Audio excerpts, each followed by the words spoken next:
2 weeks ago I tested out a Walther Falcon Hunter 25 caliber pellet rifle against a piece of .093-inch Lexan.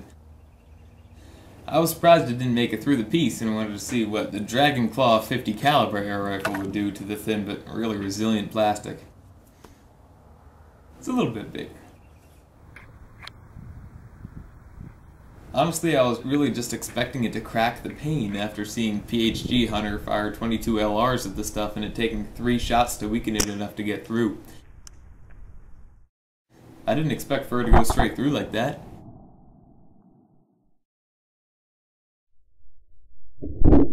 The steel brackets holding the plastic actually got a bit bent back from the force, so I bent them back a little bit before going for a second shot.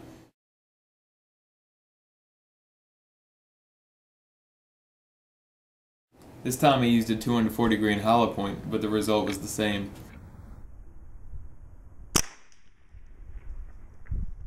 It bent the steel brackets even farther this time though. I'm gonna have to stick them in a vise and try to reshape them.